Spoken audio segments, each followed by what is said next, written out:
D Bansode आणि आपण पाहत आहात सक्रिय न्यूज। आज आपण अशा ठिकाणी आलेलो आहोत, बीड जिल्ह्यामधीलच वडवणी आणि धारूर पासून अगदी जवळ असलेलं एक असं ठिकाण आहे। खरं तर प्रचंड अगदी 12 महिने पाणी असल्यामुळे अगदी खडकाळ जमिनी सुद्धा अगदी मोठ्या प्रमाणावर सुपीक झालेल्या आहेत, पिकंही मोठ्या प्रमाणावर येऊ लागलेले आहेत। मात्र जे भेडसावणारे प्रश्न आहेत ते म्हणजे रस्त्याचे। रस्ता आता काय झालं की या ठिकाणी एक तलाव आहे, हे ठिकाण आहे धारूर तालुक्यातील वडवणी पासून आणि धारूर पासून मध्यभागी असलेलं धुनकवाड नावाचं एक गाव आहे। ज्यावेळेस या ठिकाणी तलाव झाला त्यावेळेस त्या गावाचे 2 भाग झाले, एक धुनकवाड नंबर 1 आणि एक धुनकवाड नंबर 2। आणि ज्यावेळेस हा म्हणजे काही गावं नदीच्या बाजूला आणि काही गावं इकडच्या तलावाच्या बाजूला झाली, त्यावेळेस मात्र दोन्ही गावाला जोडणारा जो काही म्हणजे रस्ता आहे तो कसल्याही प्रकारचा रस्ता राहिला नाही। आणि आज एका गावातून दुसऱ्या गावाचं अंतर खरं पाहिलं तर अगदी 2 ते 3 किलोमीटरचं आहे, खरं तर 2च किलोमीटरचं आहे। मात्र नंबर 1 गावातून नंबर 2 गावामध्ये जाण्यासाठी किमान 15 ते 16 किलोमीटरचं अंतर पार करावं लागतं।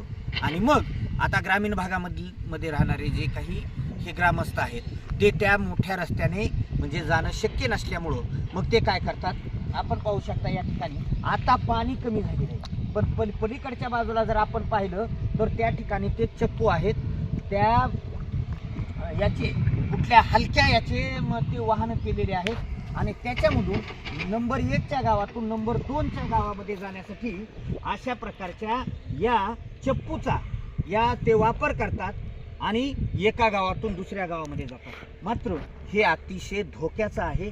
धोक्याचं याच्यासाठी की जर पाण्याचा साठा मोठ्या प्रमाणावर असेल आणि तिथं जर काही दुर्दैवाने ते जर चप्पू वगैरे काही त्याच्यामध्ये काही उलटापालट झाली तर जीव जाण्याची सुद्धा शक्यता आहे। म्हणून आता हिरवळ आहे, चांगले लोकही या ठिकाणी सधन झालेले आहेत। मात्र सर्वात मोठा प्रश्न आहे एका गावातून दुसऱ्या गावामध्ये जाण्यासाठी आणि एका गावातून दुसऱ्या गावामध्ये जाण्यासाठी जर या ठिकाणी एखाद्या पुलाची जर व्यवस्था करण्यात आली तर आणखीही या ठिकाणी मग बाजार असेल किंवा शहरामध्ये जायचं असेल तर या लोकांना सोयीचं होईल।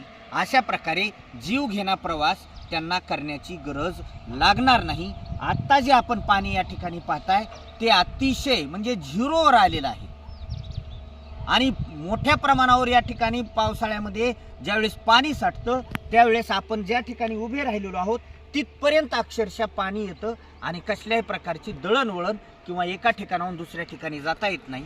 आणि ही एक बाजू झाली।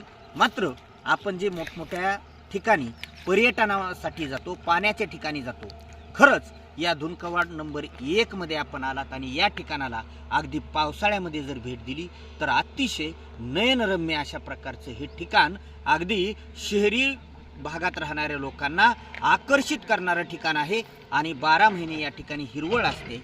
म्हणून एक वेळेस एक थ्रिल म्हणून किंवा एक ओएसिस म्हणून या ठिकाणी जर आपण येऊन पाहिलं तर नक्कीच आपल्याला सुखद आनंद मिळेल। सक्रिय न्यूजसाठी मी डी बनसोडे, धारूर, धुनकवाड नंबर 1 आणि 2।